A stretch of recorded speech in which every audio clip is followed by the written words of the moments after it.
Was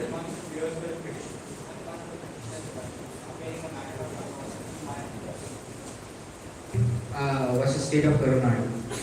Before this bench challenging the constitutionality of the Karnataka private aided education employees regulation of pay, pension and other service related benefits Act of 2014. If the bench is well versed with the facts of the case, I'd like to proceed. Yes, yes, Your Honor. The instant petition is brought about by Dr. Vasant Kumar, who is a professor of law, who, upon being admitted into granting aid, has been demoted to an associate professor of law by virtue of the Impugned Act, that is the act assailed before the Honorable Bench. By virtue of the same, the services rendered prior to the institution coming into granting aid is being not considered by the state government by power of the Impugned Act. That is the act is under challenge before this Honorable Bench, and the bench has framed 4 issues on the same. The first issue is pertaining to the constitutionality of the Impugned Act. The second issue is specific to whether non-reckoning the non-grant period, which is the period prior to the institution coming into aid, is violative of Articles 14 and 21 of the Indian Constitution. Third issue framed by the Honorable Bench is that specific to pensionary benefits, whether by the Impugned Act, the state is violating Article 21 by denying pension benefits. The fourth issue is whether extending the benefits claimed by the instant petitioners and other similarly placed employees would affect the financial stability of the state. These are the 4 issues framed by the bench.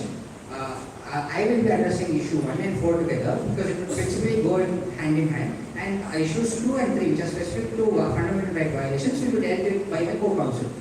Coming to issue 1, I will be basing my submissions on 5 major grounds. I would introduce the Principal Act, which is the Karnataka Education Act, which is the Impugned Act is in connection with the Principal Act. To decide the constitutionality of the Impugned Act, we have to look at the background in which it is enacted. So I will be first introducing the provisions of the Principal Act, and then I will be going into the provisions of the Impugned Act. In the second grounds part of submissions. And in the third part, I will be establishing that the Impugned Act is in derision and encroaches upon judicial powers as it is in derision of existing judicial pronouncements on the subject matter. Yes. On the third round.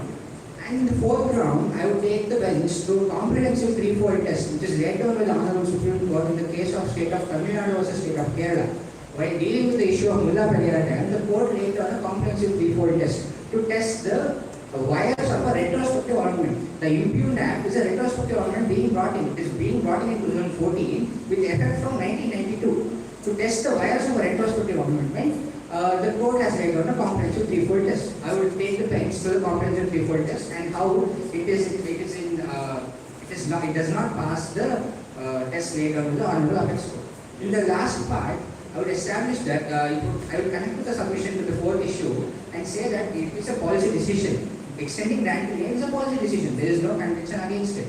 Extending the same, which the courts have interpreted, would not affect the financial stability of the state. I would be concluding my first issue as well as make submissions on the fourth issue by establishing that it does not affect the financial stability of the state. With that brief structure of my submissions, I would like to draw the bench's attention to the Principal Act, which is annexed to our compendium.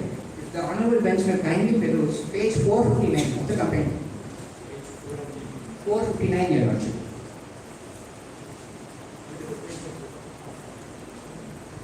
Yes.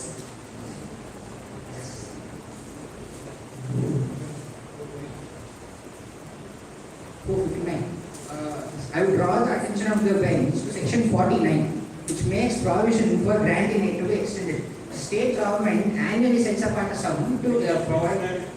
Section 49, Your Lordship. 49. At the ending part of page 459. The statute, the wordings of the statute makes it clear that the state sets apart a certain amount within its financial capacity to support private educational institutions which are facing difficulties and cannot manage itself due to n number of reasons. It may be mismanagement, it may be maladministration, it may be cash crunches or so on and so forth. Section 49 lays down the basis for the code. Further to this, I would like to draw the attention of the bench to section 87 of the Principal Act. It is in page 474. Section 87 is in effectuation of section 49. It lays down the qualifications, conditions and conditions of service of the employees. which is the main bone of contention in the instant petition. It lays down that the services and the qualifications would be the same as the corresponding post in a government-run institution. It essentially creates a scheme of parity because the both classes of private aided education employee is discharging the function of teaching, and the government-run institution in the corresponding board. Let us take for an example an associate professor in a private education institution and a government-run institution. Both are discharging same functions. Recognizing the same, and within the contours of Article 14, the state has come out with Section 87. But what about the mode of appointment? The mode of appointment, the qualifications would be the same, Your Lordship. Qualification will be the same, but other yardstick has to be different. Yes, Your Lordship. There is a proviso to that. I'm coming to that aspect. The proviso to that is the conditions should be governed by the rules framed under the Act. In effect, on strength of the same proviso, the rules are framed. Various rules are framed. It's in page 4 of the written arguments of the memo. If Your Lordship may kindly peruse the same, various rules are framed. Rules are framed specific to primary education institutions, pre-university education institutions, and college level education institutions. These rules, which are based on the strength of the proviso of Section 87 of the Principal Act, purported to deny the non-grant period, which is the bone of contention. These rules came under challenge by the aided institution employees. This is a prior background. Are you reading facts on the case? Immediate. That was an act. Here, what is challenged is an act. Immediate. So that's what you are referring to as rules. It is prior to the enactment of the Act. I am giving the background.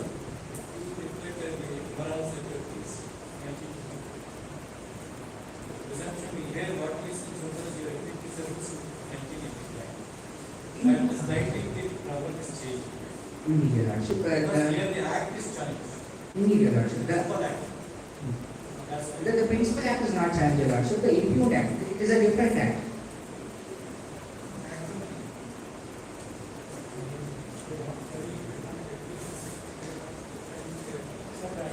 The 2014 Act, Your Lordship.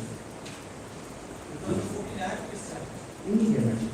I am giving a background to how that enactment came into existence. An act is, particular act is challenged. But makes a which only as far as the provision under the same act, how it varies. You cannot parameter repeatedly education. Immediate. Coming to the preamble of the Impugned Act, which is annexed to our compendium, it acknowledges the existence of numerous judicial pronouncements. Preamble of the Act, which is to be read with while we consider. Page 1 second. No. There were 1 second. Page 499.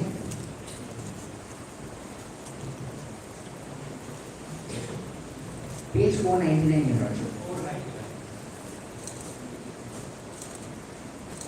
Yes. Page 499, from pages 499 to and page 500, it acknowledges various judicial pronouncements by the Honorable High Court, which have been affirmed by the Supreme Court. Yes. In enacting the statute, so I was referring to the rules to give context to the judicial pronouncement, which I suppose coming to in the next round. Yes. So the similar the Act, come to the Impugned Act directly, Your Lordship. The Act acknowledges standing judgments of the courts, and it is clearly brought in to nullify the ratio of the judgments laid down by in various petitions. Coming to the bare reading of the provisions. This always the presumption is in favor of constitutional justice. Indeed, Your Lordship. Then you have to say how far it affects the party. Indeed, Your Lordship. If you come to section 3.1 of the Impugned Act, 3.1, Where do we? page 4, 502. Page? 502. 5. Yes. Apologies, it's page 506. Finance. 506. Section 3.1.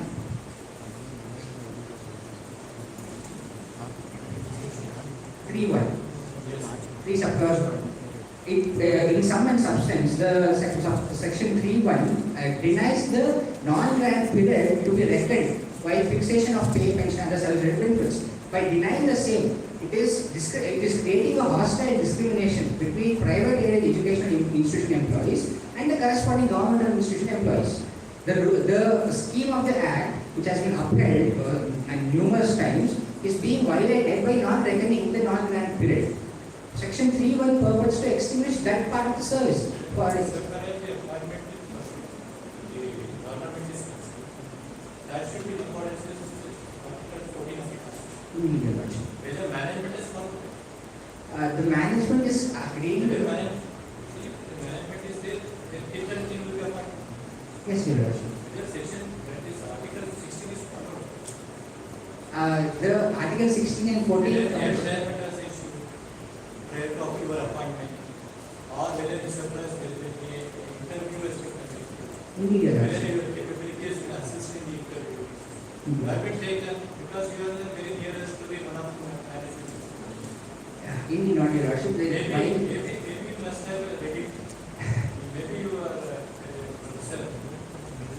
But you have to participate in the general recruitment process. Indeed, not Your Lordship. While a teacher is appointed and taken into granting aid and he is entitled to the salary and benefits only when he qualifies the qualifications laid down in Section 87. There is a how we are recruiting. The state has a scrupulous process to analyze State the. is concerned, they have to follow Article 260. Indeed, What not. about the management? How After we have been recruiting? we have been recruited by the management, that is it is a private contract between the management and the employer. How it was? It Explain is- to us. UGC guidelines have. Whether you are entered in the front door or back. The instant petitioner entered to the front door, Your Lordship. Back door or Friend or Your Lordship. He possesses the requisite qualifications. the advertisement was made and you have been appointed following your conditions and services. The institution coming into it, And the who are, state. apart from who are all there in so far as participating in the interview along with you. And Interview- we have rated your appointment. Interview per se is not conducted, Your Lordship. The state government, Everything went back to the state has a separate procedure. It has a statutory code to appoint the teachers when applicable into granting. Section 87 based on the conditions of service and qualifications, Your Lordship. That 87 is so far as the government is concerned. And the government extends it, yes. Even the private institutions have to follow the norms laid out by the UGC and appropriate government, Your Lordship. So a private institution, for example, in the instant matter, the petitioner is a professor of law.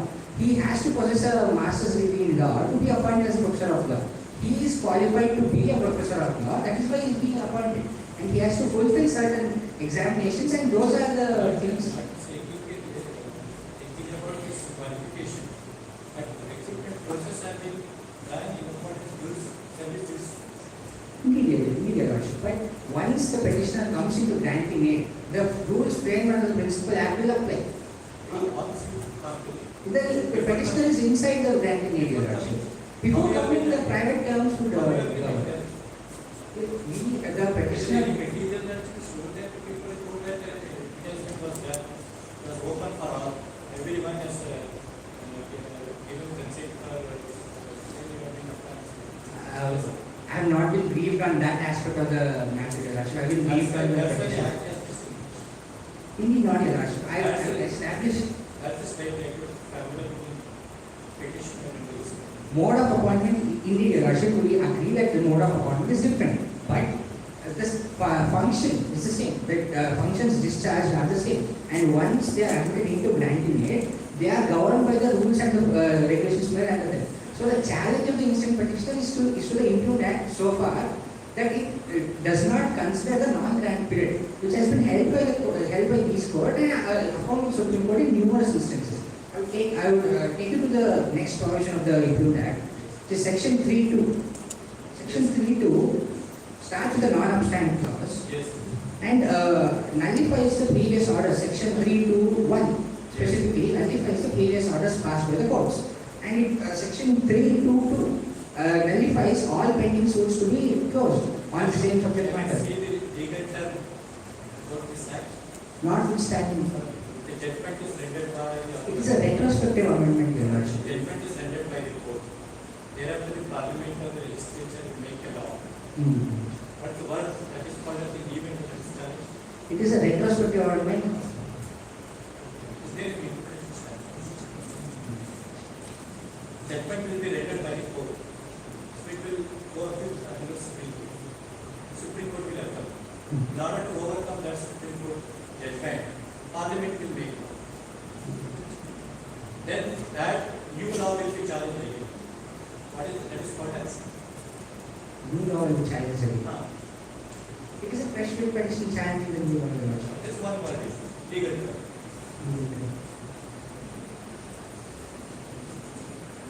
You go to next. Rest judicata.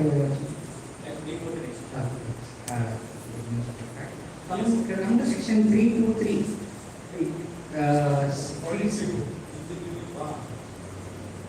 In the basis of the previous act, it is different by the basis is changed. Does it mean violating the previous binding system? No, it does not, Your Lordship. That is my next part of the submission, that it violates the importance of our judicial part. I would like to quickly finish reading section 323, which denies the right of the petitioners to move forward on the same basis, on the basis of the judicial chronological data.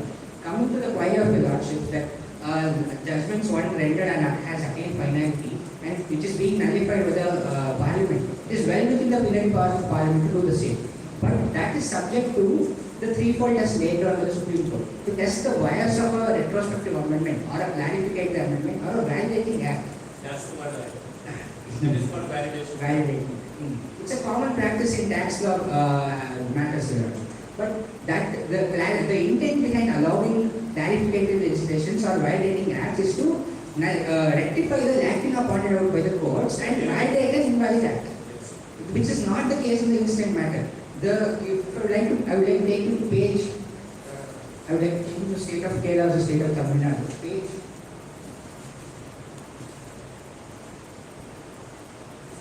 Page 327 in the complaint. It's a 327. The judgment starts at 327. I will bring you to the specific page.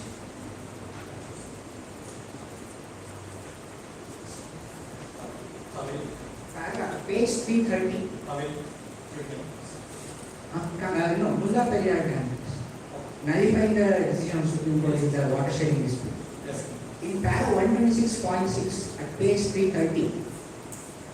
At page 330, it has laid down that the first test which would be by the courts to be looked into is that this legislature have a competence to enact the law, which is not being disputed. It's being governed. The law is specific to Karnataka state employees, and the legislature has the competence to enact the law.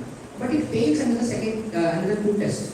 The second test is that whether the violating act being brought in is nullifying removing the lacuna pointed out by the courts. In the instant matter, in a slew of matters starting from the oldest one, which is Renuka versus, all annexed in the company of Lordship, Renuka versus state of Karnataka, in Peter versus state of Karnataka, in Nagegoda versus state of Karnataka. These are three landmark judgments affirming the claim of the petitioners, and all the judgments does not point out any lacuna in the law. All have ruled on the touchstone of Article 14, on the principle of parity, on the principle of functional equality, and discriminating and reckoning the non-land bread would amount to discrimination is what the ratio of these cases have consistently been held.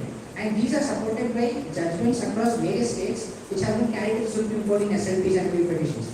The standing position of law is that non-land period cannot be not reckoned. But no lacuna has been pointed out to the courts to carry out the violating amendment. So the basis of the state to bring out the violating amendment does not arise at all, because there has been no lacuna pointed out. Coming to the second part, because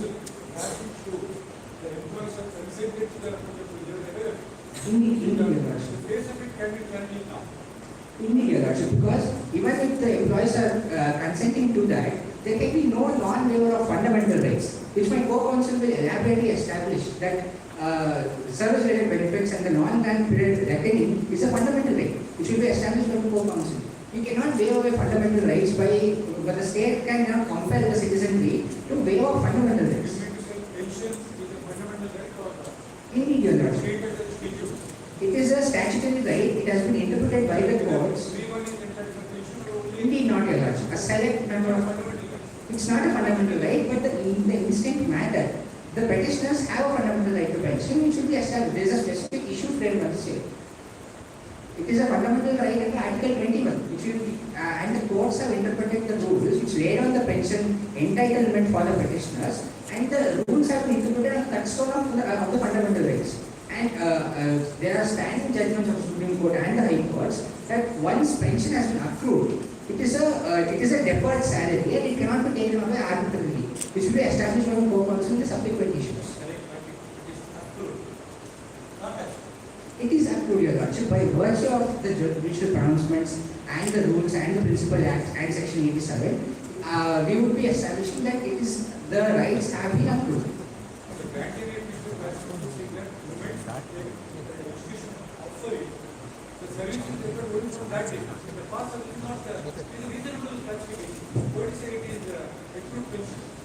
Indeed, by Dates that if you start from that date, they start going to salary. indeed, Your Lordship. But the statute. Put on that date, the employee offering. It's not accurate. The previous sender service by the statutory scheme is what the entitlement arises out of. But the statutory scheme in section 87 makes the government employee and the employee at par. But the service. They should claim pension under the federal statute includes the employee, movement and management signs a contract with the government. They accept the particular contract. Indeed. It doesn't exclude it. When it is not include, how is it because you have worked in the past? The government should take that into consideration. It is not a reasonable classification, Your Lordship. That is the condition of the petitioners because in the instant matter, Dr. Vasant Kumar has been in service for 20 years and he has been promoted as a professor of law. And the state takes the petitioner was happy with the service conditions with the management, but the state, because the management could not function, brings it into granting it. And by virtue of section 87, it creates a rule of parity. It brings out an Your entitlement. argument is accepted that for the last 25 years, the state will have to pay them the same salary they are now paying now.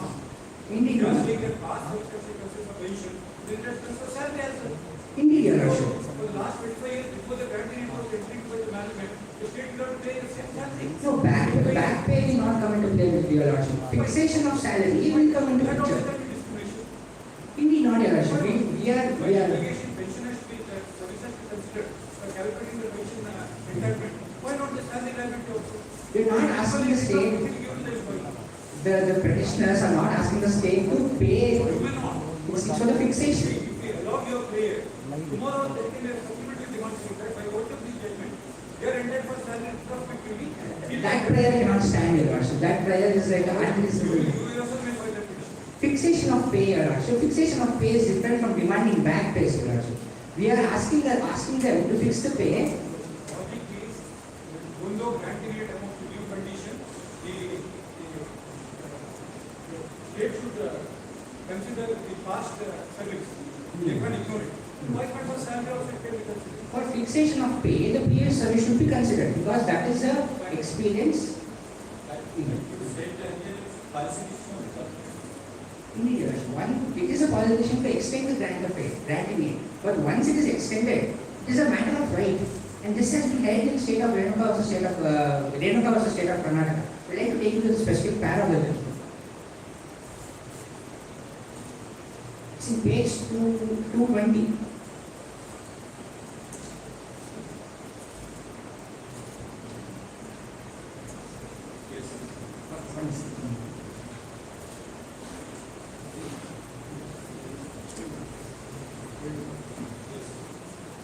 In page 226, specifically in paragraph 8,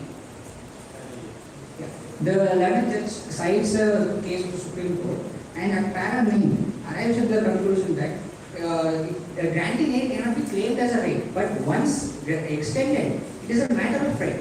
It is a policy decision to extend the granting aid, but once extended, they are entitled to the benefits which flow with the granting aid.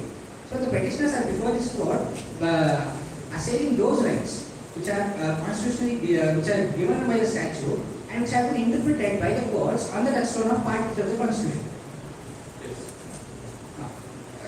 Coming.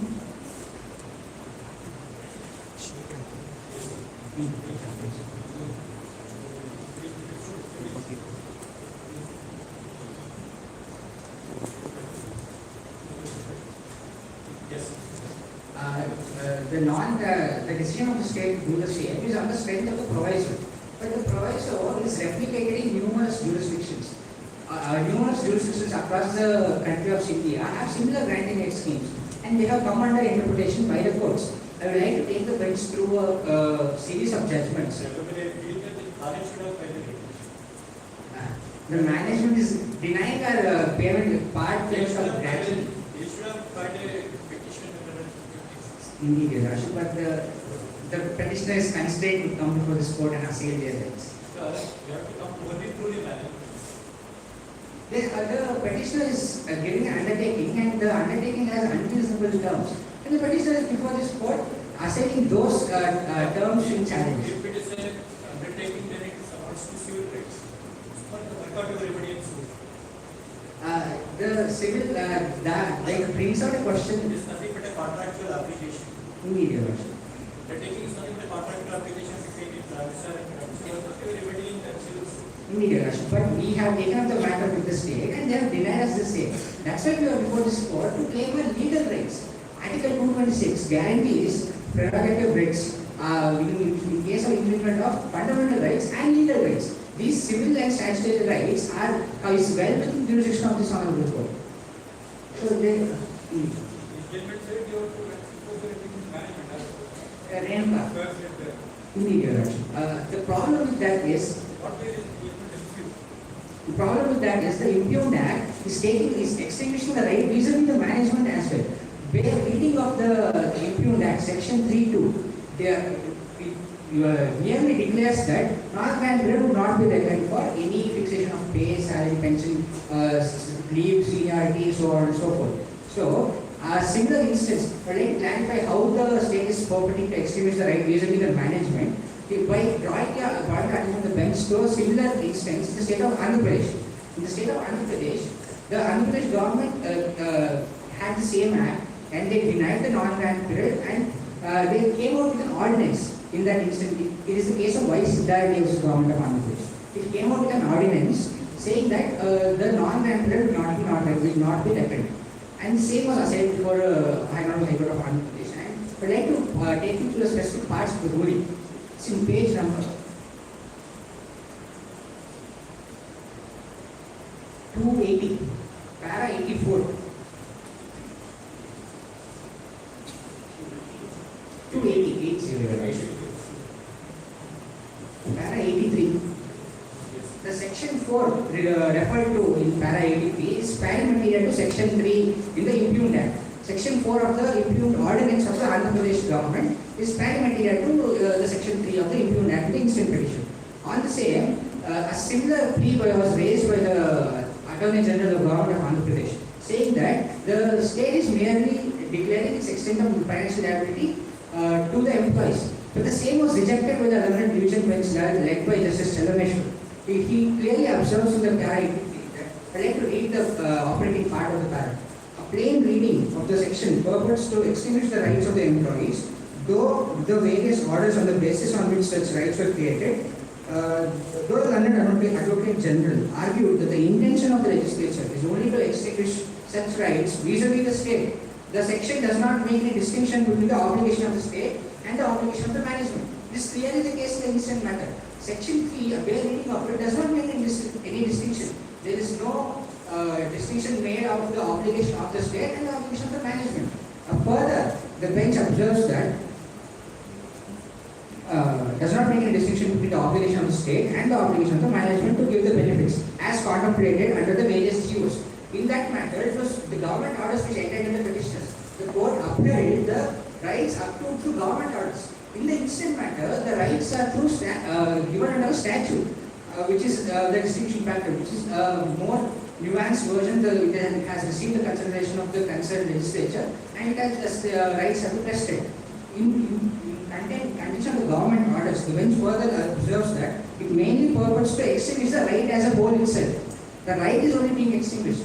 The claim, however, whatever may be, which may be against the government, is being extinguished by the Impugned Act, which is the matter in this instant petition as well. So on that ground, as it established by court counsel that it is a fundamental right, it fails the third test of the state of Kerala, the state of Tamil Nadu, that the impugned law being brought in, or the violating law being brought in, should not offend part 3 of the Constitution. So it fails on 2 counts. After test later on the Supreme Court. On this, I would like to conclude that the Impugned Act brought by the state is unconstitutional, and with that, with the permission of the bench, I would like to proceed arguments on issue 4. Question is, now what you are challenging is the entire provisions of them. Entire provisions of the Act. Yes. That should not apply. We are challenging section this Only whole of payment of pension is concerned. Doctrine of severability. the whole of section 3 is the only operating part of the Impugned Act. Section 1 is the non-title, section 2 are the definitions. Only operating part is section 3. To that extent we can challenge, not entirely. Indeed, the court may consider section 3 and strike it down as holding, because various sub-clause of section 3 is against the standing law of the land. So our challenge essentially lies against section 3. Because there are no other provisions made. Section 2 are definition clauses. Indeed, section 3 may be considered. Section is shut down. Does it mean that the government is bound to respect the Act period? We are asking There is no about. section at all. Does it mean imply if that section is shut down that the government is bound to be Yeah. as part of the pensionary service? Indeed, Your Lordship. Actually, or the state has gone to this state. We are asking for a writ of mandamus to consider the non-grant period aspect along with the pay. Court cannot direct the state to make a legislation. Indeed, Your Lordship. But the assume that it is shut down. Indeed. Do you get the benefit of what you intended? Once the Impugned Act is struck down, the standing. You get the benefit, the absolute useless. The entitlement is. Indeed, Your Lordship. The entitlement does not flow from the Impugned Act. The entitlement is from the Principal Act and the rules framed thereunder, and the judicial pronouncements which the court have taken on the rules. The entitlement is from that part. The Impugned Act is nowhere connected to the entitlement. This act is shut down. Everything is shut down. Indeed, Your Lordship. There is no act at all. Indeed. Then how do we decide who will get what kind of position? We, There is no legitimate out there. the statute exists. The Principal Act exists. We are only asking for the Impugned Act. The Impugned Act is completely different from the Principal Act, Your Lordship. Section 3. This particular act deals with the pension payment etc. Indeed. The main act deals with so many aspects. Indeed, Your You Lordship. are included by this particular act, not the Principal Act. We are not challenging the Principal Act. You are content with this act. Indeed, Your It's Lordship. shut down. Indeed. How do you get the benefit? The Principal Act lays down the entitlement. Section 87 lays down. Clarification, you would say the Principal Act does not make any distinction between the non-grant service period and the post-grant service. Is that your implication? Indeed, Your Lordship. Section 87 does not have stipulation in making this distinction. Section 87 does not discriminate. Section 87 is what we are asking the court to uphold. That is what has been done in various cases. All the cases throughout, consistent view. I would like to point out the judgment of the Honorable High Court, a division bench the judgment in the matter of Principal Secretary of the Government versus Nagegowda. A bench of Justice Gopal Gowda and Justice B.V. Nagarjuna has held that have interpreted Section 87. I would like to bring the notes of bench to specific part.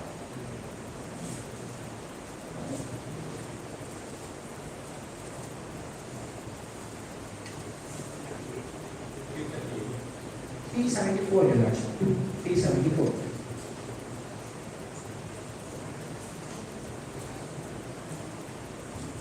Coming to para 21, page 374, the learned bench has considered the Principal Act and the rules framed under them, and has arrived at this conclusion written in para 21, saying that a combined reading of these provisions, what emerges is that Section 87 of the Act, conditions of service of employees in the recognized private education institution, must be on par with the conditions of service of the state government. However, the proviso states that with regard to conditions of service, including the retirement for employees in education such as the state-aided institutions, can be prescribed otherwise, meaning thereby that the conditions of service of aided institutions could be varied as compared to the conditions. But the specific rules in that instant case did not make the express stipulation. That's why the court recognized the principle of parity, which Section 87 creates. So our entitlement would flow from Section 87 and the rules. And at this judgment, it holds that they should be treated on par. It's a parity of payment. Indeed. The government employees, the teachers and the private teachers. The parity of payment gave the regional classification. Previous period of service before the grant was granted and the post-grant service. Is it not a reasonable classification of the But reasonable- there are two different sets of payment. occurs when it's a twofold problem, Your Lordship. One is that the state is not considering the non-grant period. But once the grant is extended, the management washes off its hand from the liability. It has been observed in the case of Vaisita versus Government of Andhra Pradesh. Once the state grants it, the management does not pay the employees. And the statutory right which is being granted to the employees is not being effectuated by the management or by the state. But the petitioners are entitled to the statutory benefit which has already been done. First question, the question would lie on when the employee comes into granting aid, and the previous service would be. Private education, they will appoint 30 teachers, actually not fit for the post. Then they will get all the benefit. I agree with you. No, indeed not. There is a safeguard against the same. Section 87 lays down the qualifications. The government verifies will be there. that those criteria to assess the capability. the education institution, private institution should maintain the qualifications of the employees. They are bound by the law to do the same. If one or two here and there that do not follow the same, the state has sufficient legal remedies to rectify the same. They have a scrupulous granting aid process.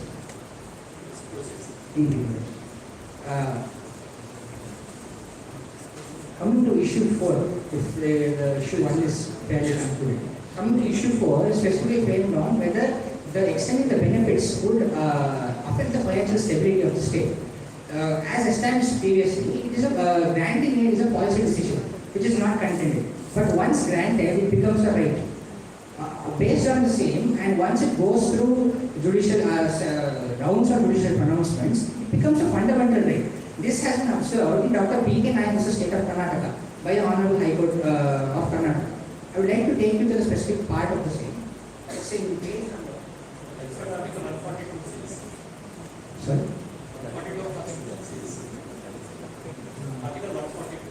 142 gives powers to Supreme Court to declare, fill the legal vacuum in the country. 141 lays down that by it would be winding on all the sports. 141 lays down the decision of the Supreme Court with the law of the land. 142 gives the Supreme Court extraordinary powers to do final justice in a matter. Ends of justice. Ends of justice. Only to that. I would like to draw the attention of the bench to Dr. B.K. Nayak, State of Karnataka, specifically to para 68 of the judgment. It's in page number. Index page, the judgment starts at page 17, but I would like to draw the attention to para 68. 1 second here.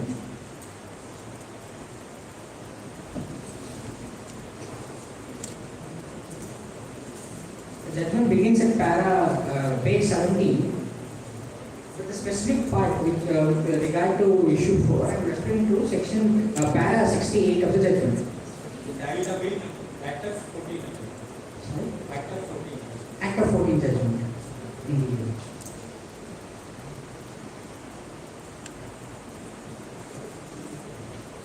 In section in para 68, it is a clear-cut ruling that it violates. I would like to read the parts of the judgment.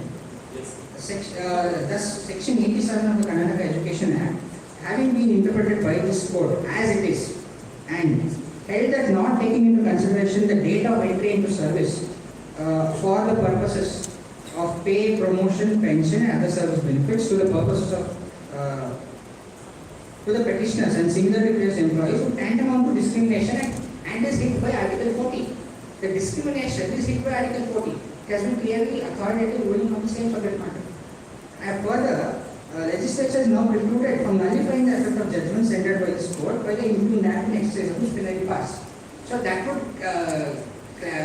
authoritatively conclude my first issue that the impugned act is unconstitutional. Flowing from the same, it is the extension of granting aid is a policy decision. It is a conscious decision of the state to bestow certain benefits. Now, it cannot shy away from the responsibility on two fronts. On lack of financial resources, and that the state cannot deny a fundamental right as imputed by this court. So, on coming to the first part, this is a clear authoritative ruling on the same.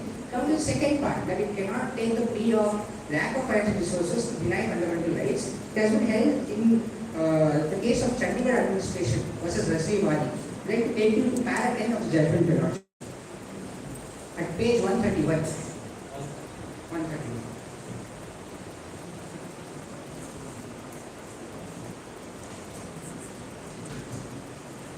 My apologies, it's page 132.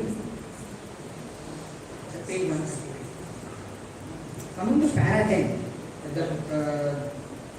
line 4. The Honorable Supreme Court has clearly held that the state administration cannot shirk its responsibility of ensuring proper education in schools and colleges on the plea of lack of resources. While the education, the intent of the Principal Act is to maintain an atmosphere of education and to provide for a planned development of education system. The teachers are a key component of the education institution. The institution falls if there are no qualified teachers to impart education. So it is the question goes to the intent of the Act.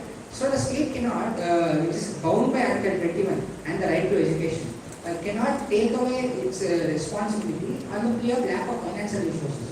And the same is bolstered that the state has taken a conscious decision by enacting Section 87 and laying down the rule of parity that it can afford to pay the benefits. So on two grounds, the state is well within its capability to extend these benefits. A contour of Article 20, that is right to education. So that is up to the age of 14.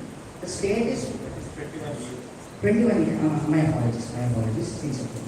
The state is bound to extend education up to the age of 14. But the state of Tamil Nadu has taken a conscious decision by extending granting aid to colleges as well. It is by statute. The right to education is being effectuated in the statute. That is being violated by the Impunity Act. That is providing education, not for salary for the teachers. To provide education. Providing education is fundamental right up to age of 15. Indeed, Your Lordship. Here you are asking for salary. Salary is not. It is a chain of events which will lead to providing education. But it's a clear. I would like to quickly illustrate the same how it will affect the imparting of education. Education is imparted by teachers, and the teachers are being denied certain benefits, and that would eventually lead the education institution to be deprived of these teachers. They will move to other private institutions which offer them better benefits, and those institutions cannot afford. Those institutions have their own systems, and the vulnerable strata of the society cannot afford the same. So, in a chain of events that will take place by the effectuation of the Impunity Act is that I would like to take 1 minute to conclude. Let me take 1 minute to conclude. We have your Lordship. We have 20 is over, Your Lordship. That is my opinion.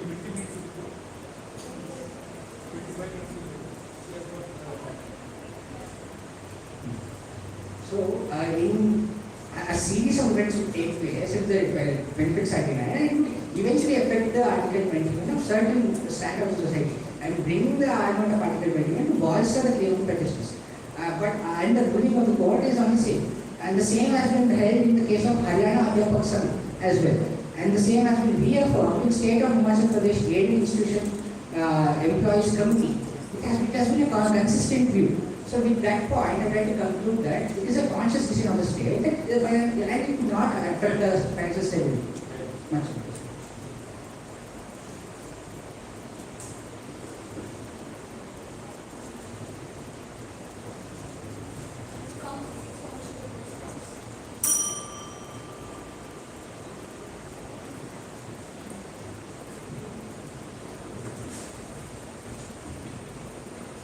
Council will be addressing issue 2 and issue 3.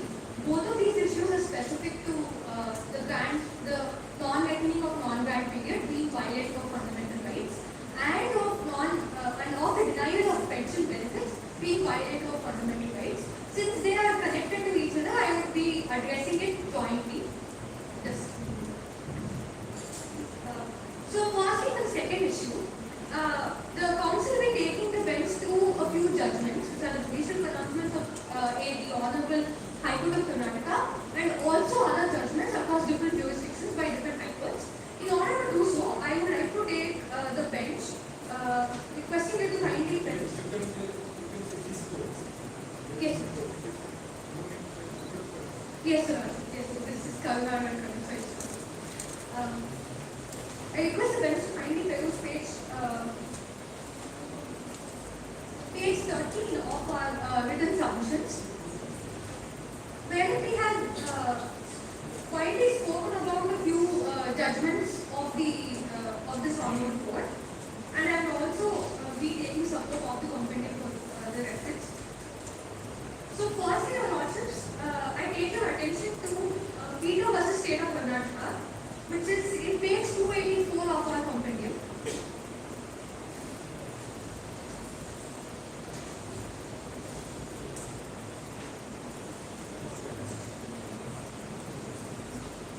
This was before a divisional bench.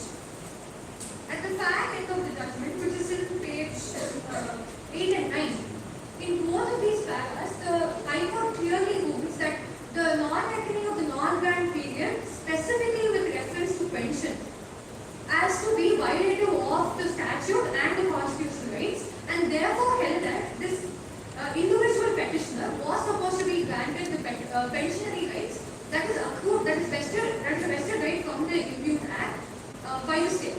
So this is the first judgment. The second one is Renuka versus State of Karnataka. It's in page 219 of our written submissions, where the honorable single judge bench clearly ruled that this was specific to fixation of pay or budget. The bench clearly ruled in paras. If you see page 225 of the compendium, the issues stated in Renuka versus State of Karnataka are quite identical to the issues stated here, and it is specific to this Imbued Act and the Principal Act as well. So therefore, the matrix arises to be the same. So I take the specific para, Your Lordships.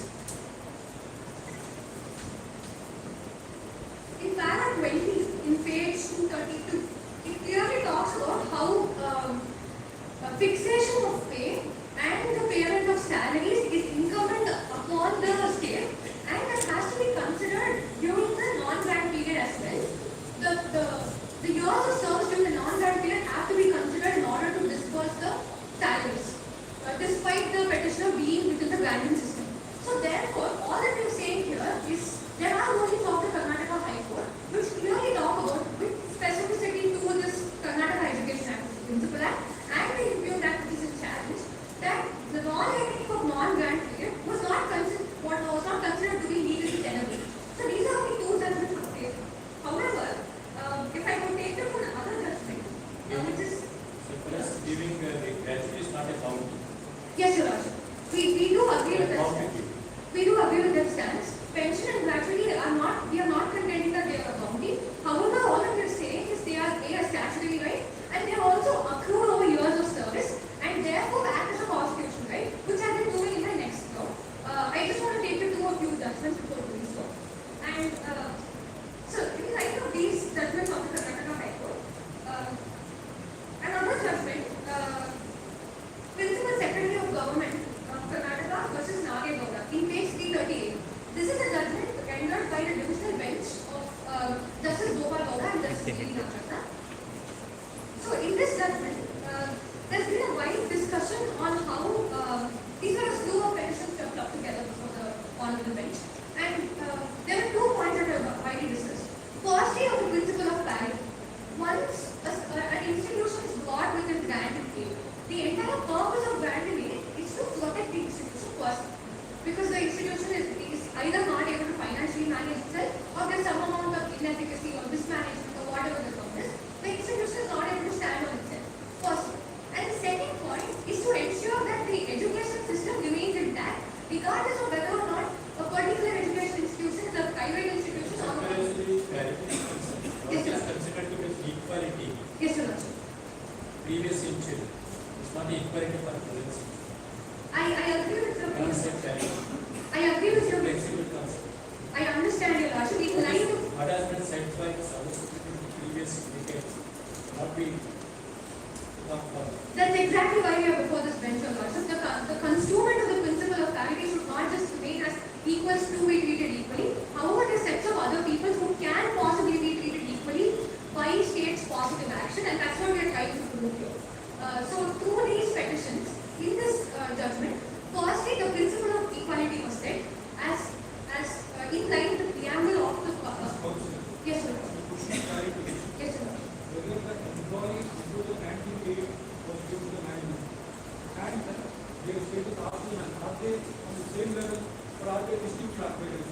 If I can understand. Employee in a working institution before the management received the banking aid period during which he works there, if you are private employee, the moment the banking aid comes in, new conditions come in. Yes, sir. There are two different sets of people in the state. Yes, Your I Lordship. mean, these conditions are totally different. Yes, Your So Lordship. how do you bring the concept of parity then? Yes, Your Lordship. I agree with your view that before the banking aid, it's a different situation. But after the banking aid, it's a different situation. And as His Lordship just mentioned now, the principle of parity has been evolutionary in nature. And therefore, this very question arises before the Karnataka High Court in the matter of BKNI versus State of Karnataka, whether or not these two sets of people are equal. So the answer to this, why the single judgment in line of all these judgments, while affirming them, was A, that these two sets of people are equal because they are functionally discharging the same kind of an employment. Both of them are teachers, both of them are teaching. However, we do understand that there arises a question of the nature of the employment and the mode in which, as Your Lordship got the employment is gotten. So in order to answer that was not a part which is answered in BKNI. However, we are arguing on that particular point so that this bench may consider it. All that we are saying is the question of parity comes in once the statutory right is vested on you. As long as we are private employees, we are not expecting the state to treat us as parity. We are not expecting the state to hold a positive duty for us, or pay us pension, or pay us salary. All that we are saying is once we come within the ambit of the statute, once we come within the scheme of the act under which the state is fulfilling its positive duty by Article 21 and 14, all that we are saying is because of this statutory provision, we are supposed to be treated as equals. And that is exactly what the Karnataka Education Act tries to do. Life should be treated as alike. Your Lordship? Life should be treated alike. Yes, Your Lordship. So, we are in agreement with the concept of equals being treated equally and unequals unequally. However, all that we are saying is it's functionally the same. That was as said in BKNI. And by nature also and principle also are the same. That is our assumption. These service prior to granting aid, maybe equal to a government servant mobility. But the terms and instructions will be different in the state. Yes, Your Lordship. After you get the aid, okay. Whatever the salary is paid to the government employee will be paid to you as well. Because of the government takes over the responsibility. Earlier it was the government had no such responsibility. You have two different kinds of people. If I may answer that question. That's exactly what we are saying, Your Lordship. Earlier in the granted aid, all that we are saying is we are not seeking salary before the granted aid. All that we are seeking is the pensionary benefits for the pensionary benefits. We are not, Enrollment. Your Lordship, we are not considering the pensionary benefits for so many years. For example, I am a teacher in a private institution. It comes into granted aid. Before the granted aid, I have worked in this institution for 15 years. So after the granted aid, this is my 16th year of service. So the institution comes into granted aid. Now, all that we are asking is the denial of pension as a blanket condition is A, unconstitutional, which will be established in the next term. And B, the fact that so many years of my service were not considered for. Is there a total denial of pension or only the number? There is a total denial. There is a total denial. I can take you to the specific part. Total denial according to no pension at all. Your Lordship is a How total. much service is excluded? Your Lordship, Calculating pension. if I can answer. Your Lordship, there is a total denial of pension, and that's not according to us, it's according to the Moot problem itself. It denies categorically that pension and PF benefits are not supposed to be vested to the Granted aid employees. family. I can take you to page 2. In page 2 of the Moot problem, para B, it's essentially 3B in page 2. If I could read it, at the time of admission to granted aid, no provision was made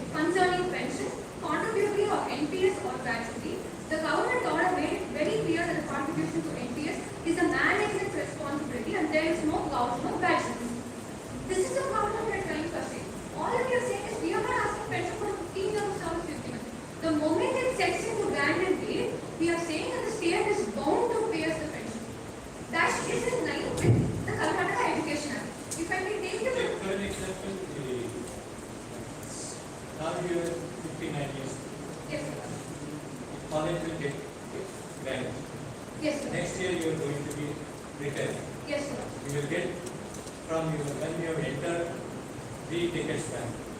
No, Your Lordship, what we are saying that these That laws. affects the extension. So next year you are going to be retired. Now you are 59. 6 years you will be the superannuation. You will retire for superannuation. Then you will get the entire pension from when you have entered into the service. By that time, whether the colleges contributed for this. I can understand the question, Your Lordship, but I can answer it in. Otherwise, affects the restriction. I get it, Your Lordship. 3 points, I just quickly answer the question. Therefore, there must be, what I am seeing that there must be a law against the rules. Let you prove, if they were able to take 10 years back, then they are. That's exactly the cause, Your Lordship. So another point, 4 points, I just summarize that question. So firstly, the Karnataka Education Act does not at all intend to do this. I specifically take the bench of the council. If I could take you back to 87, in page Section 86. section 87. There's a specific part that I want to read on this page. In page 474. If you look at page 474, section 87, it says qualifications, conditions of service of employees.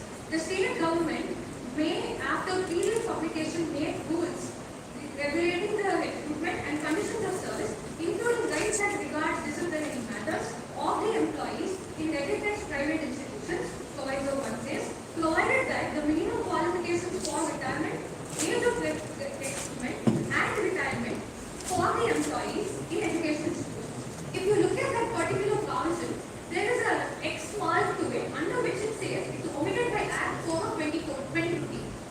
So all that the provision intended to do before this Act 4 of 2015 is to also provide retirement benefits.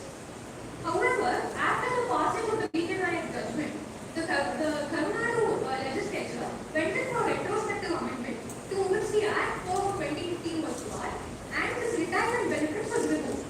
So what we are bringing before this court is the fact that the retirement benefits was something that was already contemplated by the lawmakers while legislating, and this was omitted by Act 4 of 2015 to a retrospective amendment, and that's the way after a judgment given by the Karnataka High Court. It's a weekend item. The weekend judgment settled for, I think, around the February or March of 2015, and this was brought in July. So all that we are saying is there exists a judicial pronouncement, not one but many, which specifically talk about pensionary benefits that are supposed to be vested rights to these petitioners, while we include that. However, the omission, the XX part in this section 87 is the part that we are having an issue with, because through this omission is how the Impute Act is being justified by the respondents. So that is the first part, but this is a vested right. This was contemplated to be a statutory right. Go to 145 section. What? 145 of the Education Act. Yes, How sir. to make rules. Yes, Your Honor. They should I have just okay, rules that they can make, not act. Your Lordship. They should have made rules only, Yes, Your not Lordship. act. That's, and also, as Your Lordship is saying, bolstering that part, is the judgment rendered by Justice Anand Bailareti in the matter of DTS Jayapal. We have annexed this in our complaint, if I can remember. So, 2 points from that judgment. Firstly, it talks about how the contemplated situation was under 87. The contemplation was to provide all these benefits on par with them, because the state is interested to further the goal of education. If there are no teachers, there are no students at the end of the day. Regardless of how a teacher in a private institution comes in, it's by virtue of the statute, they are making them a part through a contract as a part of beneficiaries who are to be construed under the state. Or we are not saying that they are state employees directly. That would be a wrong interpretation of law. However, we are saying there are 3 contracts here. So one is between state and the management. The state disperses a certain amount of patronage. The base concern is, your number is very minimum, they can consider. Yes, Your Honor. Thousands and lakh. Yes, Your Honor. How it affects? I will answer that part as well.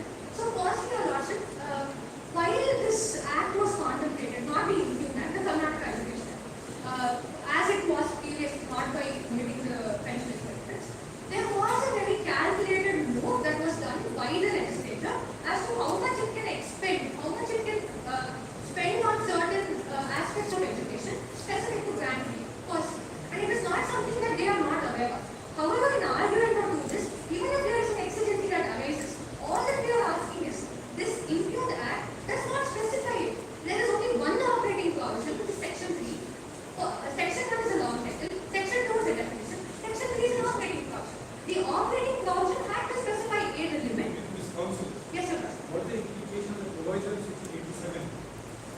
87 on? It says, just read the proviso. Yes, Your Honor. What is the first proviso? Provided for the conditions of service of the employees working in aided education institutions shall be as determined by the state government from time to time. Yes, The Your Honor. government can determine the conditions. We are not just considering that. It's a what? Yes, Your Honor. The qualification etc. should be on par. Yes, Your Honor. The conditions are reached, the government has the right to claim for so-called aided institutions. Yes, Your Honor. What are the conditions for this? Yes, Your Honor. We are, Why do you challenge it as invalid? if I may answer, we completely agree the plenary power of the government to bring rules from time to Conditions time, of service. including the conditions of service. Anything which is guaranteed to the government as a power through the act, they are well empowered to do. You have said they are not considered to pass service. However, yes, Your Honor, regarding that is our point. We are not contesting the plenary power of the government to do so. If they have power to do something, then what do you attacking? So they are competent. So it is- Your Lordship, mere competency is insufficient, Your Lordship. The power should be exercised within the ambit of the Constitution. And that's exactly what we are challenging. It's in derision of statutory rights, statutory provisions, judicial pronouncements, not just in the state of Karnataka, but in various other states. And also along with this, it's also in derision of a few constitutional principles, both doctrines and provisions. And that's the reason we are challenging. This is a policy decision. We understand that the Supreme Court in cases like R.V. Shetty versus International Airport Authority, yes, Your Honor, para 11 of the judgment clearly talks about how policy decision rests to the state. We are not. Yes, sir. Yes, Your Honor. So we are trying to bring in a contractual element here as well, which I'll be submitting next. So all that we are saying is the state is well within its plenary powers to bring the rule, well within its plenary power to consider this as a policy. However, the policy consideration and the plenary power cannot go against the virus of the Constitution and against the virus provided to the state. That is the only part we are saying. Sure, they can bring another rule if they want or another act, but Section 3 alone in this Impute Act cannot stand as to be valid. That's the only contention. So given this, I would also like to take the bench to another judgment, which is Vice Security versus the state of Andhra Pradesh. It's in page 239 of our compendium. Quickly for a brief fact of the case, it's the same factual matrix. Section 3 here was section 4 there, and all that the state said is not considered, not reckoning of non-grant period, further nullifying all judicial pronouncements, and also stopping the petitioners from even claiming. So I think, yes, it's all right. Yes, Your Honor. So this is with respect to pensionary rights under 14 Act. It's actually first point, correlates. Yes, Your Honor. Plus one. Yes, Your You Honor. can write up to your mayor. Yes, Your Honor. What is mayor? Yes, Your Honor. It's hereby most humbly prayed before this Honorable High Court that in light of the arguments advanced, authorities cited and facts mentioned that this Honorable High Court may be pleased to adjudicate and declare this act to be unconstitutional and also strike down the amendment made to the Karnataka Education Act under Section 87 and further issue a writ of mandamus directing the state to provide us with the reckoning of the non-grant period and any other relief that the High Court seems to be due within the consent justice equality system. Yes. It's a pleasure having you before you. Yes. Yes.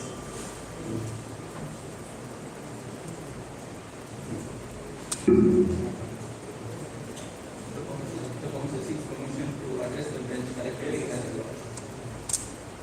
Lordship, this is counsel for respondents appearing on behalf of the state and board.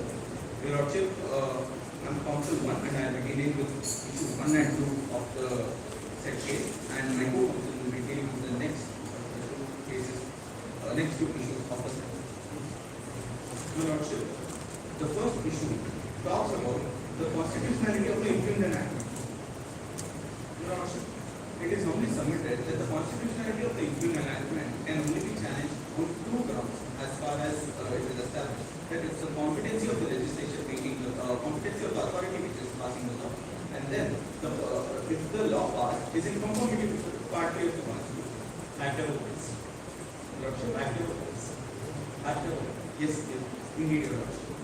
Your Lordship, the legislation in question does not suffer from any validity issue and adheres to constitutional limits. As education falls under concurrent list, the state legislature has the authority to make laws on the subject. The impugned enactment passes the primary test of validation. Your Lordship, when it comes to conformity with the fundamental rights, which is enshrined in Part 3 of the Constitution, the petitioner mainly argued that Article 14 and Article 21 of the fundamental rights have been violated of the petition. My Lordship, it is only submitted to highlight the facts of the case. My Lordship, the grant was extended to the 19 colleges and it was totally left for their discretion to decide whether the grant is beneficial or not beneficial for them. It was up to the management and the institution to decide. My Lordship, for them and whether the grant is suitable for their experience. My Lordship, it is totally up to the management and the institution to decide whether they want to take the grant or they want to decline the grant.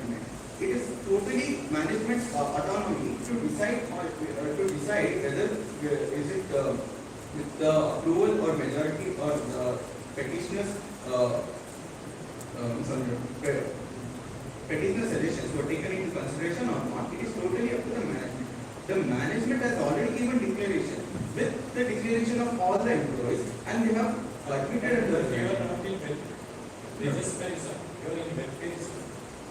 Indeed, Part 4 is there. Part 4 My Lordship, my co-counsel will be is part 4. Yes. My Lordship, the grant aims to provide benefits and treat the employees equally who will be coming under the grant. My Lordship, there is no classification of private employees or government employees in this impugned enactment.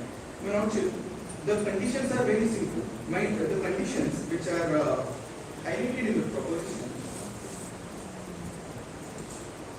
says the private aided educational institution employees Regulation of Pay, Pension and Other Benefit Act 2014 made it clear all teachers observed under the government grant in aid will not be given any consideration as to their previous service rendered. Neither part service will be reckoned nor the pay will be considered for the pension service. If the management of the concerned kindly note your Lordship, the management of the concerned colleges are interested to take the government grant, both the management and all teachers shall individually give undertaking in the stamp paper clearly stating that they would not claim the benefit of the previous service, either for service rendered or for declining pay scale. In other words, all teachers are admitted to the grant in aid and the grant in aid were considered as if freshers irrespective of their tenure services. Now, the conditions clearly state that their previous services will not be considered once they are approved the grant in aid scheme. Well, also, whether that contract between this undertaking given passes through the section 23 of the contract. well, also, Contract supposed to be for you. Because the contract which is given by Section the 23 of the contract. no, it's not. It is not Why why there is no contract? There is no other undertaking. That undertaking has been taken by force. My Lordship, it is not forced. Their choice, my Lordship, the choice That affects the natural right of my Lordship, there is no force, my Lordship. The conditions are clearly you laid. say that you It is the choice of the management. if you don't give charge, they will be removed. My Lordship, Got it? Even if they are not opted for the same, then they will be removed from the college. Then they are forced to give. no, my Lordship, they are not forced to give. No, the management did not say force. They said, give me undertaking. Yes, They my don't Lordship. give the undertaking. Only under they condition. will be kicked out from the college. Only when they are coming under the grant in it. Only when they are opting to choose the grant in it. The government is extending your Lordship. The government is offering, and there are certain Can an conditions. institution make two levels of condition service? My Lordship, Two levels of condition service by the same management? They cannot do that. my Lordship, One is supposed to be aided employees and unaided employees. please, Your If Lordship. it is same institution, then they cannot do that. Please, Your Lordship. That's wrong. That's well established. It's fundamental. Please, Your Lordship. Therefore, they are forced to give undertaking. Please, Your Lordship. My Lordship, You go to next. the council will be addressing in the coming documents. The Lordship, the grant aims to provide benefits and treat employees all equally with once they will be enrolled under the grant, they will all be treated equally. My Lordship, a person who already has 15 years of service cannot admit to the grant and claim the same benefit as a senior government employee who has constituted the public sector for a number of years. My Lordship, a senior government employee employees conditions of employment and qualifications and their experience differ from an employee, from a law professor who has worked for a management. My Lordship, the public government employees have been through many transfers. They have been throughout the state and they have been eligible to teach law for many students across the state. In the management, the law professors are confined to four buildings of the institution. And my Lordship, it is not fair for a manager. That cannot be acceptable. Go to next. Okay. Yes, transfer is an incidence of this. Please, I'm just, Lordship, the council was just comparing the situations. That you do. Yes, sir. Yes, Your Lordship. And the conditions would be beneficial. My Lordship, the contention of the council would also like to say that the conditions which are laid down in the imprint enactment probably suggest and imply that the application of all those conditions could be prospective. My Lordship, new law professors or new professors employees who will be starting off their career, it will be beneficial for them. Because once they have enrolled into the grant, they will be receiving benefits from the government and also benefits from the management. Also from the management if the management government. And it is not fair that a person who has already contributed, my Lordship, like you reiterated, a person who has already contributed 30 years of services and when he is close to retirement, he comes under a grant and then again claims the right. Claims pension from the government, it wouldn't be fair. It wouldn't be fair for other people who are already working in the grant and who have provided service to the public sector. My Lordship, by this convention, the council would like to conclude that there is no violation of Article 14 and there is no classification of any sort of. Next.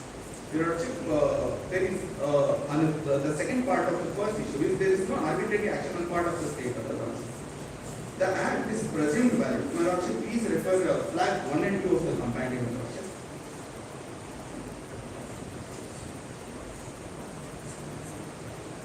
Yes. My Lordship, the companion. My Lordship, it's an orange divine.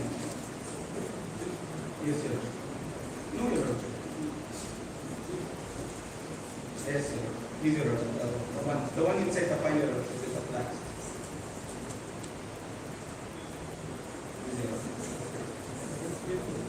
Flags 1 and 2.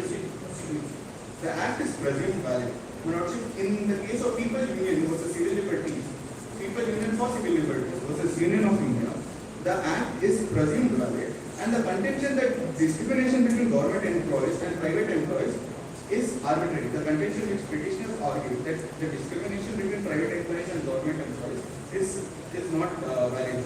Petitioners, the principle which What will have to take an example? Lecture is supporting to it. Supporting to your argument is accepted. It is prospective in nature. Then that teacher will get hands-on to the. Please, Your Lordship. My Lordship. The very same lecturer was supported previously. What will happen? My Lordship. What will happen if the same lecturer has been appointed previously? Previously to the enactment of the.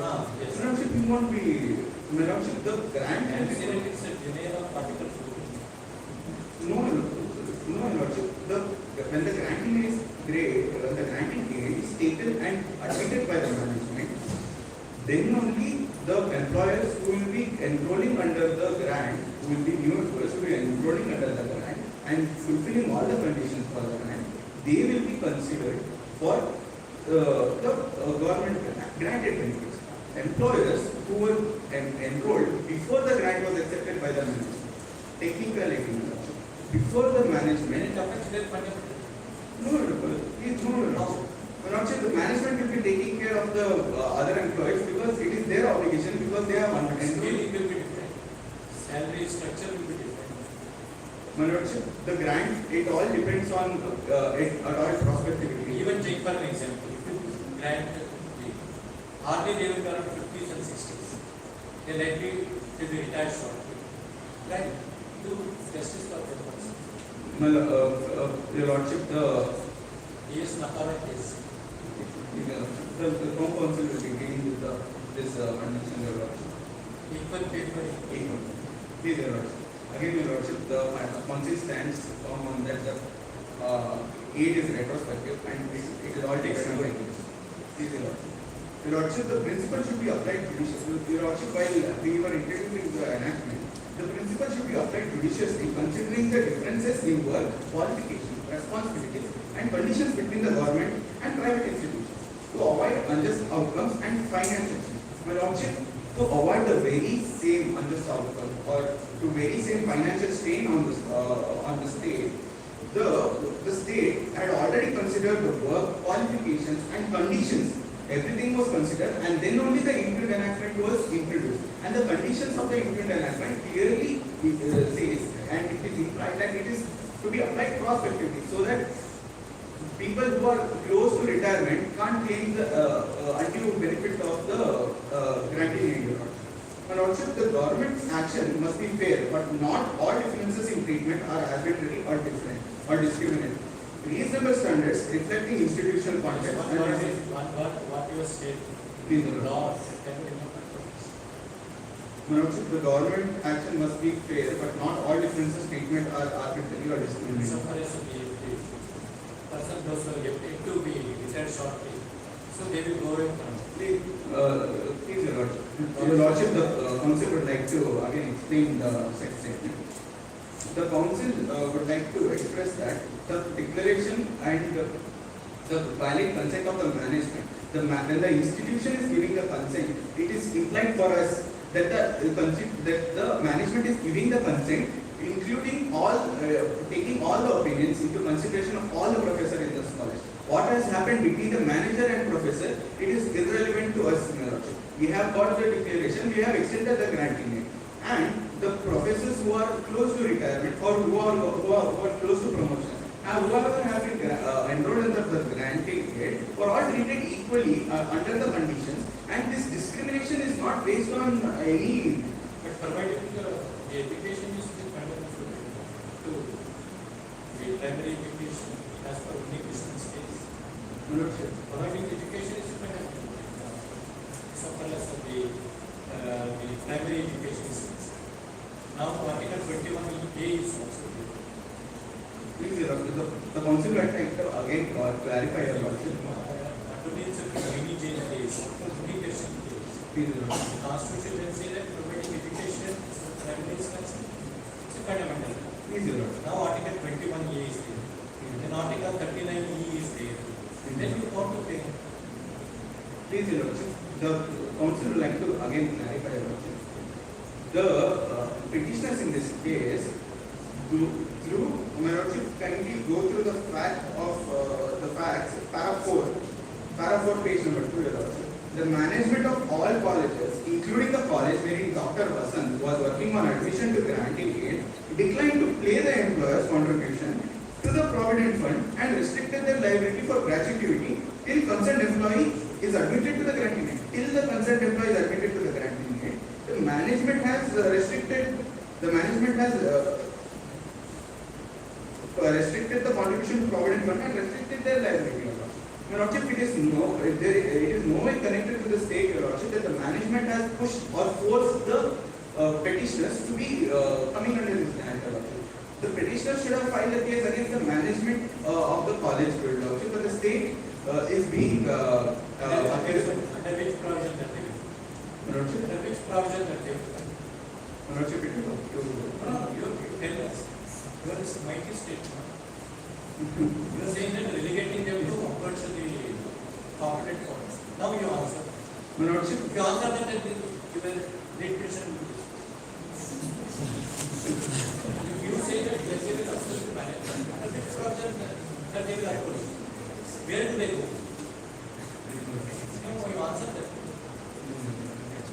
That will reach your result also.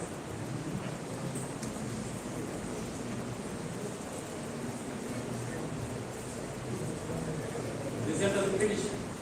Not a petition. Now you say let them approach. Okay, they will approach. No, they will go anywhere. They will be sure the way for them. Under Article 32, 32. the Supreme Court. Against whom? Against the management service. 32. So the fundamental thing. Yes, Only against the city. 32. So only the state action. Article 32 will be filed only against the state, not against the private persons. Then the which provision that they will approach the any court, whatever court you say, I will say they will suggest this. Just no. Then you will want. That's what the judgment rendered by Sanjay Krishna was honorable. Very good president. That's it. That question only the Supreme Court has granted in the date. I think that this is given simulation.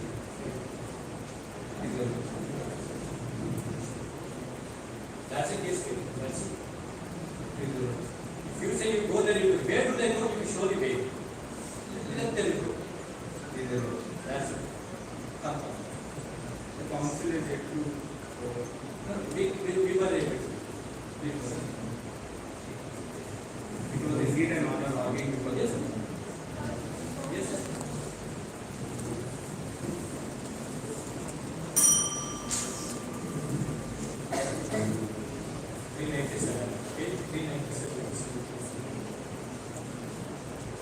Yes.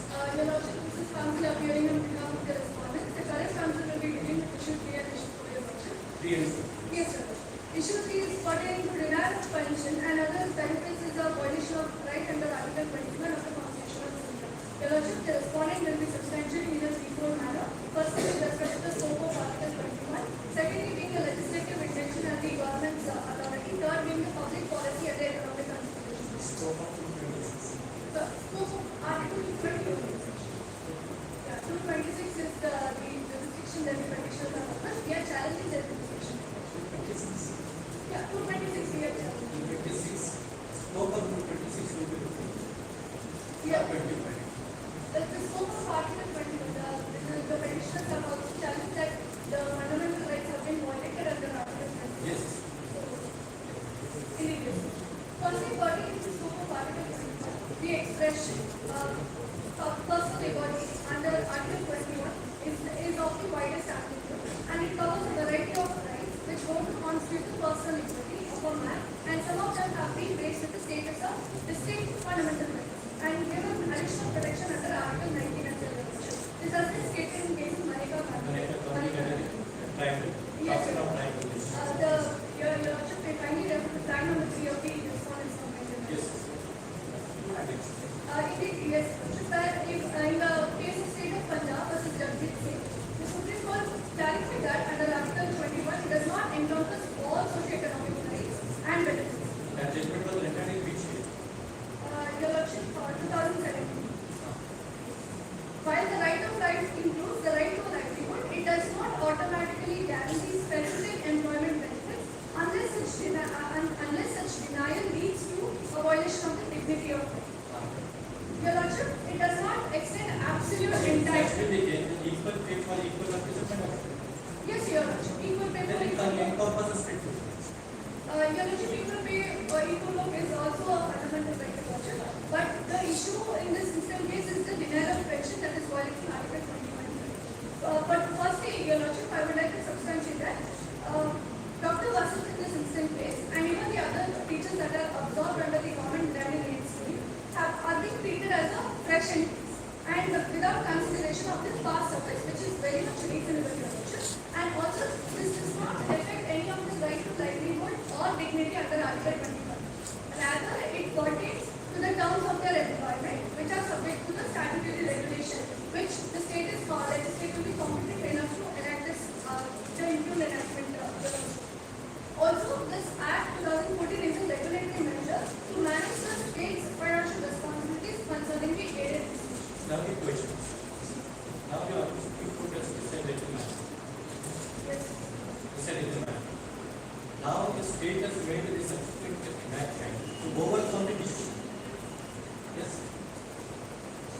What's the impute act? The impute act is the Karnataka Private Aided Education Institute. That is, to overcome the judgment rendered by the impute earlier. What is the lateral judgment? Your Worship, the facts are not similar to this court may not consider that. Now, single judge, division bench, and ultimate Supreme Court that the non-grant period has to be cancelled. Thereafter, you made the saying that cannot be cancelled. Yes. Now you tell me, what is the lateral in that validation of your validation? Your Worship, the council read upon the judgment. Currently, I will be seeking the facts. Yes. Will be reading on the act, the very objective of the act that is there in the Constitution. The act says that an act to regulate salary and allowance and other conditions of service of teaching and non-teaching employees of private educational institutions on admission to granting aid and limiting the financial liability of the state and other matters connected therewith and incidental thereto. So the objective of the act is to improve the standard of education and reduce the burden of the management by giving the salary grant to the teaching and non-teaching staff. Hence, Your Lordship, the right to education is not violated with this incentive. Where the objective of the act itself is to provide and improve the standard of the education. Hence, that conditions shall not get admissible for this bench, Your Lordship, by the petitioners. And secondly, Your Lordship, I would like to draw your Lordship's attention towards this one case, Yogitanand Prasad versus State of Bihar. I request the bench to kindly refer to flag number 4, wherein this court stated that authoritatively ruled that the pension is a right and the payment of it does not depend upon the discretion of the government, but it is governed by the rules, and the government coming within those rules is entitled to pay the pension. And it was also further said that the grant of pension does not depend upon anyone's discretion. It is only for the purpose of quantifying the amount having regard to the service and other allied matters that it may be necessary for the authority to pass an order to that effect. But the right to receive pension flows to the officer not because of any such order, but by the virtue of it. Secondly, Your Lordship, with respect to public policy and economic consideration, where in the case of Akhila Bharatiya Social Karamchari Sangh versus Union of India, 9 yes, the court recognized the necessity of balancing individual rights with the public interest and economic consideration. So the financial implications of extending this pension benefits to the pre-aid service periods which significantly strains the state's resources, impacting its ability to provide other essential resources or the service. That judgment was rendered by the Honorable Court in light of the bonded labor Asian case. Indeed, Your Lordship, This is a serviceman. Indeed, yes. This is a serviceman. But the service matter, again, the question here is with respect to the denial of service. That is why the inference is Pension. yes, that is why the inference is so therefore, pertaining to these three issues, there has been no violation of Article 21, and secondly, the state was. What is the objective of the government in seeing that the non-grant certificate is not being included in the purpose of that protection? What is the reason there for the rationale behind that? Your Lordship, the rationale and the reason behind that positive classification or the reason of classification is just to differentiate between the service, the government employees who have been serving for a very long period of time and for the employees who have been recently appointed or freshly joined. That is the rationale behind it. While the employees who have been working for a very long time, they have been receiving pension and other provident fund. As for the facts of the case, Your Lordship, I would like to read it again for the kind reference of this. Indeed, yes, Your Lordship.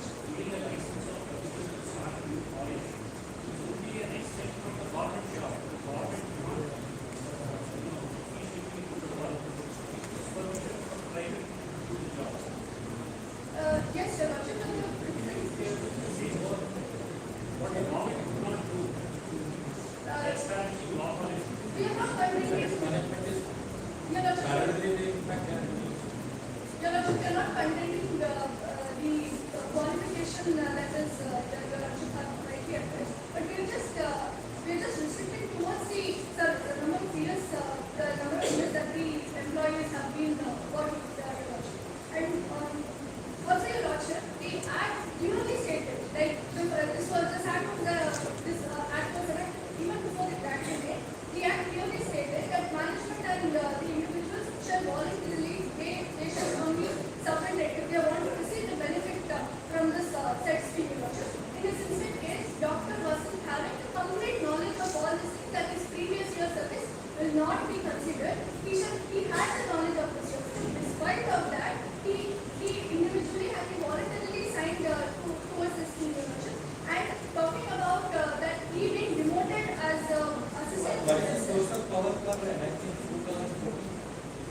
Your Lordship, the facts clearly states that it has to approve all the subordinate legislation, rules and regulations formulated by the government departments. Source of power.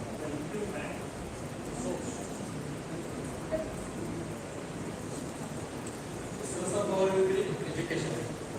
Yes, Parent. section 87. Yes. 87.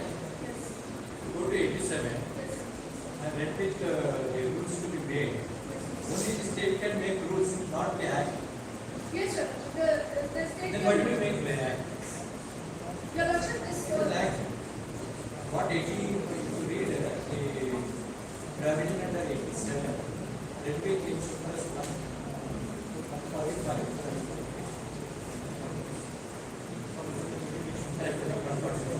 I will just reread the section 87 of the previous.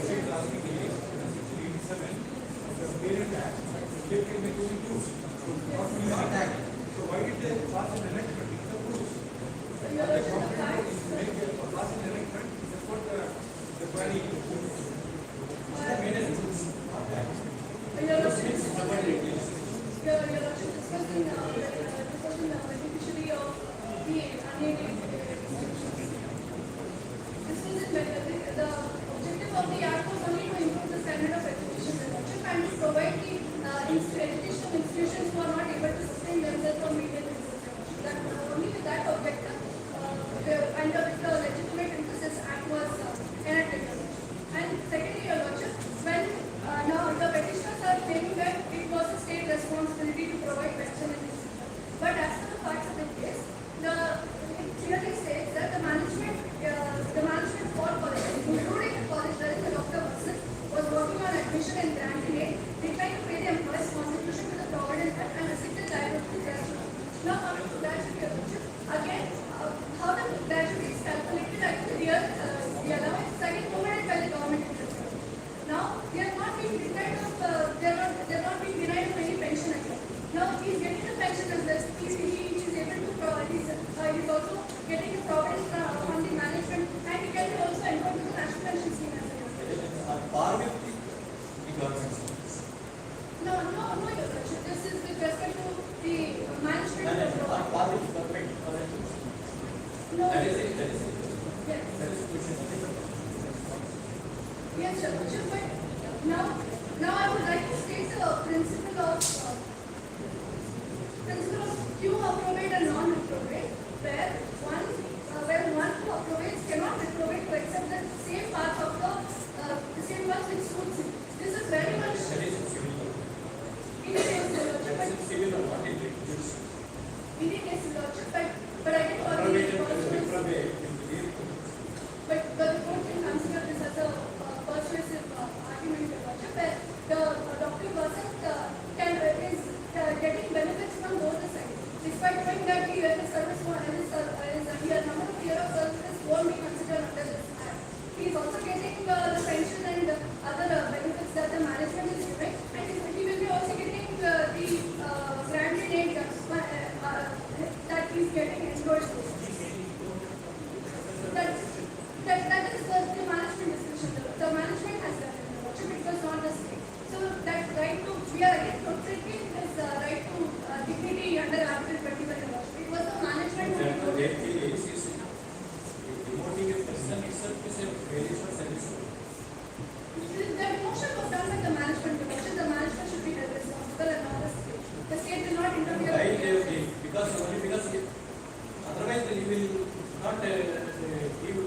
in favor of college.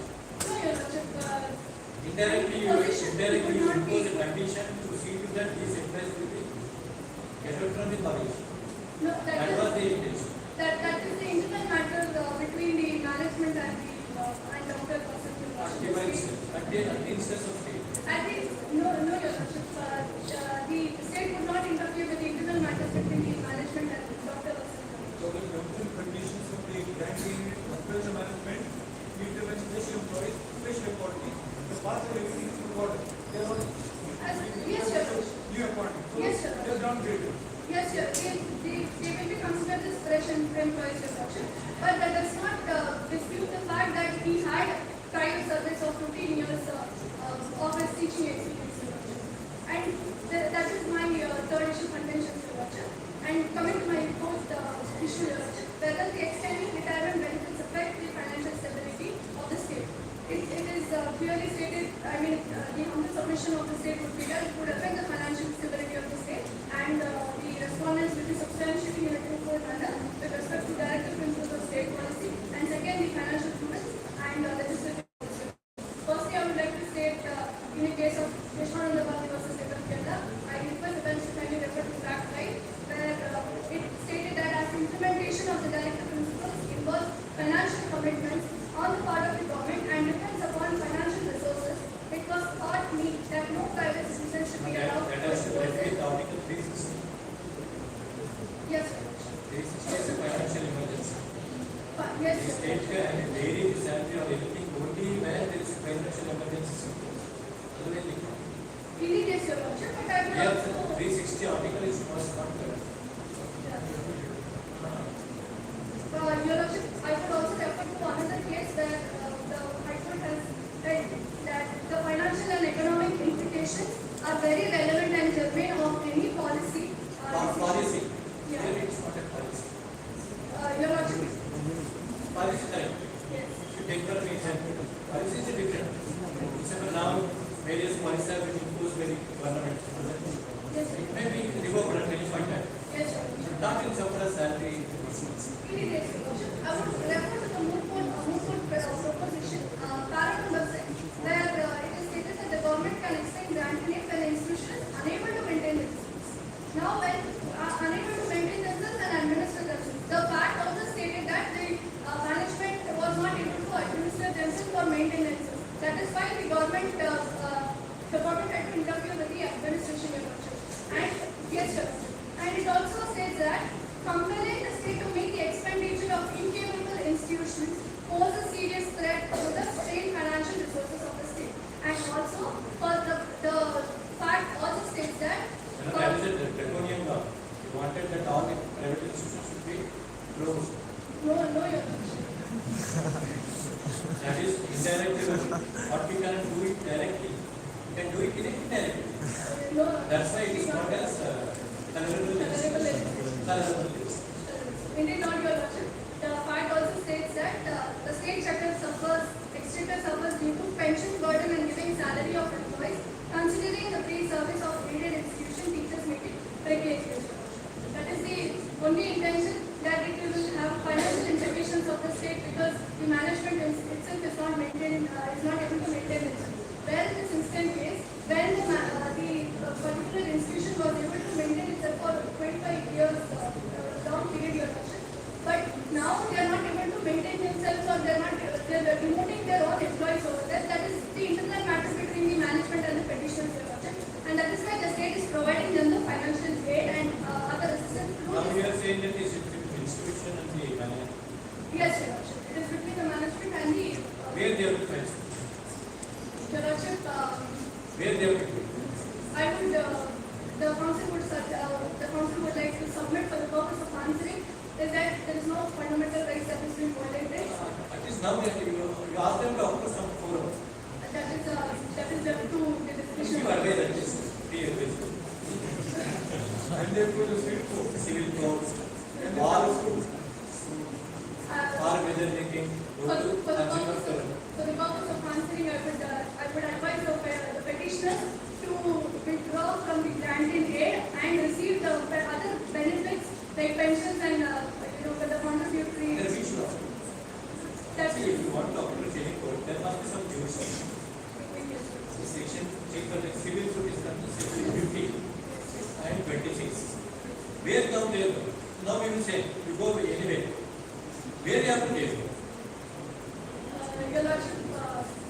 remedy for them, then we will ask them. Since the respondents have submitted that it is an internal matter between the management and But they have needed, their grievances to be set right. Their grievances to be set right. immediate.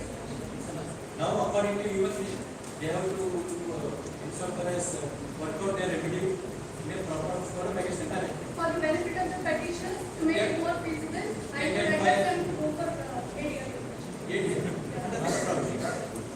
I will read on it and then. No, you tell us. There are now we will reserve the matter. That you tell us. What's the remedy for that? Withdraw the petition What's the remedy? Where they have to go? to any other. Any other to any other. The which provision under the Constitution, which provision under sickness, or any other law, whether consumer law, or whether they go to any other arbitration law, where they have to go. Your Lordship, I will read on it and get back. Yes. Reply judgment. Because indeed another. This is just 2 minutes, not 1 hour. Never day to one. Council will summarize the rebuttals in a minute. Reference to wide similarity with respect to para 68, which specifically talks about what exactly your lordship brought up.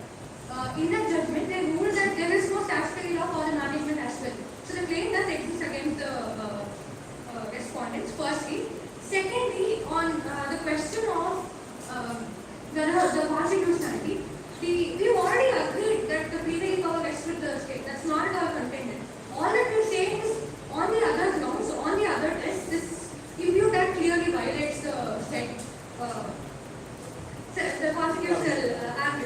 And finally, section 100 of the Karnataka Education Act also gives a protection that provides such people, such beneficiaries, to opt for the most favorable benefit that they can accrue out of any act, which is a principal act. So therefore, all that we are saying that even in absence of the impugned act, bringing a retrospective amendment to section 87 of the Karnataka Education Act is also at your right of the Constitution. That's how I Now they wanted to say just to fix a date for, though who have been appointed, so on particular date will be entitled for all the benefits, all the service benefits. Yes, Your Lordship. Are you agree for that? Your Lordship. Are you agree for that? Those who are appointed on, take for example, 1/1/1990. Your Lordship, isn't it already a part of what grant delay itself entails? The day I take you in for the day I generally take a person in for a grant delay, that's the day from which it's being considered. That considering the service plan to be passed. Your Lordship, the matter of fact is exactly what we are doing, and that's what we are contending against. The fact that for salary fixation, we understand from the date we are taking. Now they wanted to say that 10 years from the date of granting the aid. Yes, Give sir. granting it. Yes, Your Lordship. 10 years. 2 points. Firstly, that's already been the point of cutoff with respect to the previous year of the service. That can be brought to Today they will give you the granting aid to the institution. Now they will say that those who have been appointed 10 years from today, they are entitled for all the benefits except those who are appointed previously. You are saying that because the concern is about what 6,000 crore that they have. Yes, Your Lordship. The state government is There's no thought about it before bringing this impugned act. There's a part of set of rules saying you wouldn't have come before the court if it were rules. If it were rules, it's very much in the part of the state to do so. They are not even allowing us to go to a civil court and claim it. They are saying civil jurisdiction, ask them to go claim it. Section 3 does not even allow us to go seek a civil remedy for it. Forget applying to a jurisdiction. The learned counsel said the civil remedy exists for this. Section 3 clearly says no civil court, no other court of any jurisdiction. They are far different from that. So they should have enacted a set of rules. They should have thought about it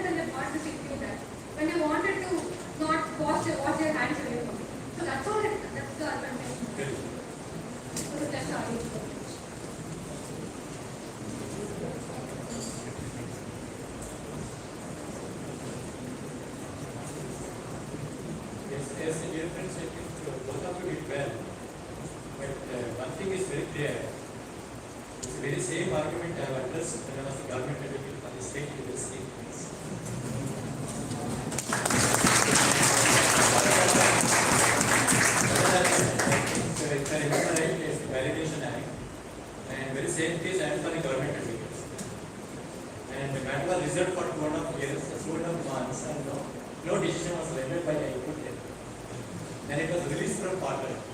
These are only questions. And the argument being reached that way advanced is nearly 5,670 crores rupees were released by the government then. If I remember right, that is 2017. They argued it. Very same newspaper I was studying like this. So how these people respondents. Very same case when the principal yesterday given to me. I was reading this and I said that it's nothing but validation of the act. I think previous bit of Honorable Justice Arvind Kumar judgment. Act 7 of 40 went up to Supreme Court. I said they are appearing this matter. Wonder actually. The same matter I was not the government in 2017. And now what has happened? Still those matters were pending. By the time what has happened, the matter from Tamil Nadu went up.